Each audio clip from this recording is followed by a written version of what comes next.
이 책에서 또 연애를 시작해서는 안 되는 3가지 위험 신호도 알려주는데요. 재미있었어요. 첫 번째는 이혼을 하는 수많은 분들의 상황을 겪고 나누면서 결혼을 자기랑 맞는 사람이랑 했으면 훨씬 나았겠다라는 생각이 들곤 하는데요. 그래서 오늘은 이혼 전문 변호사인 저와 함께 불행한 결혼을 피하는 법을 한번 생각해 볼까 합니다. 정확히 말씀드리면 저만의 생각은 아니고요. 칼 필리머라는 미국 코넬 대학교 교수님이 70세 이상의 각계각층의 노인들 1000여 명을 인터뷰해서 얻은 사랑, 결혼, 관계에 대한 지혜를 정리해낸 이 모든 걸 처음부터 알았더라면 이라는 책의 내용을 중심으로 한번 이야기해 볼까 합니다. 70대 노인들이 알려주시는 연애 감정에 빠지기 전에 체크해야 할 3가지와 연애를 시작하면 안 되는 위험한 신호 3가지, 저도 고개가 끄덕여지더라고요.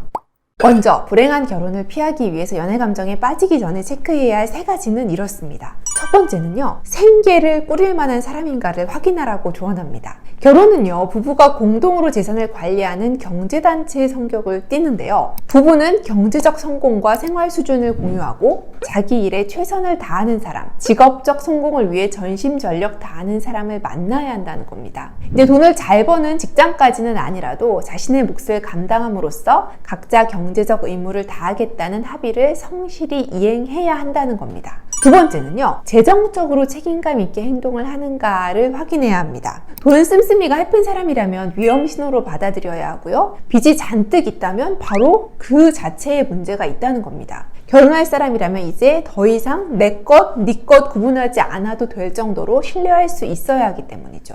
마지막 3번째로는 좋은 부모가 될 자질이 있는가를 체크해야 하는데요. 이 사람이 자녀를 원한다면 몇 명을 원하는지 알아야 하고 어떤 부모가 되고 싶은지도 살펴봐야 합니다. 각자의 성장 배경에 대해서도 대화하라고 권하고요. 그리고 친구 또는 친척의 자녀와 어울릴 기회를 마련해서 나의 이 파트너가 어떻게 아이와 함께 있는 시간에 행동하는지를 유심히 살펴보면 아이를 좋아하는지 따분해하는지 알 수 있고 그 시간은 자녀 양육 방식이나 가치관에 대해서 대화할 수 있는 좋은 기회라는 겁니다.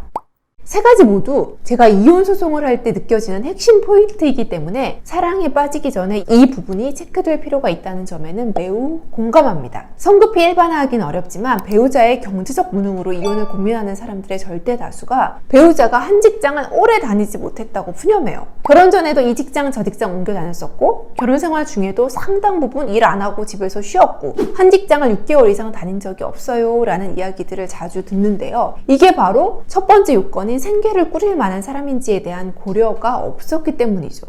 그리고 이혼 시 재산 분할을 할 때 많은 분들이 당황하고 쉽게 받아들이지 못하는 포인트가 배우자의 경제적 무능력, 문제, 채무, 내가 왜 분담해야 하느냐의 문제인데요. 이 책에서 인터뷰한 인생 선배님들의 말처럼 결혼은 파트너의 경제적인 태도나 그 행동과의 결혼을 의미하고요. 그러한 기반으로 이혼 재산 분할이 이루어지기에 경제적으로 애쓰고 노력한 사람들이 억울한 결과가 초래되는 경우가 있는 거죠. 그래서 결혼을 결단하려면 네 거, 내 거 구분하지 않을 정도의 신뢰가 있어야 한다는 거에 적극 공감합니다. 그리고 마지막으로 자녀에 관한 문제도 중요한 요소인데요. 아이를 하나 키우는데 엄청난 돈이 들죠. 거기다가 시간, 에너지가 들기 때문에 양육 여부와 방식, 그리고 가치관이 다른 사람을 만난다면 아이 때문에 이혼을 결단하게 되는 경우도 참 많습니다. 열심히 일하고 과도한 빚이 없고 자녀를 어떻게 키울지에 대한 가치관이 어느 정도 맞는 사람을 찾으시면 일단은 불행한 결혼을 피할 수 있다는 사실에 공감되는 글이었습니다.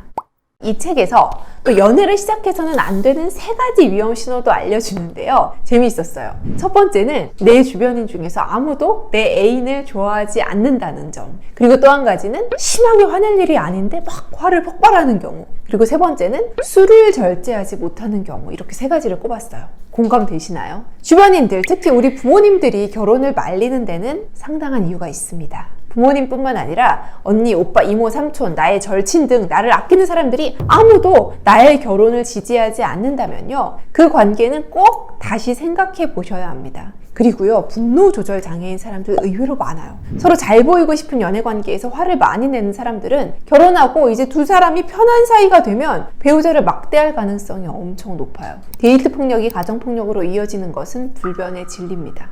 그리고 마지막, 절제력도 아주 중요한 문제인데요. 이 책에서는 술을 대표적인 예로 들었지만 생활 전반에서의 절제력을 살펴볼 필요가 있어요. 운동 같은 취미생활, 주식 투자 같은 매사에 절제하지 못해서 결혼 후에 문제되는 경우 진짜 많이 봅니다. 연애 중에 성욕을 절제하지 못하는 연인은요, 결혼 후에도 외도나 유흥업소 출입, 또 성범죄 같은 성적인 문제를 일으키는 경우도 엄청 많습니다. 결혼하고 나면 부부는 돈, 시간을 공유하는 사이이기 때문에 이 배우자의 무절제한 생활로 인한 피해는 내가 고스란히 본다는 사실을 명심하시기 바랍니다. 결혼을 위한 연애를 시작할 때 체크할 부분들에 대한 조언이 도움이 되셨나요? 댓글로 의견이나 문의사항 남겨주시면 이야기 나눠볼게요. 감사합니다.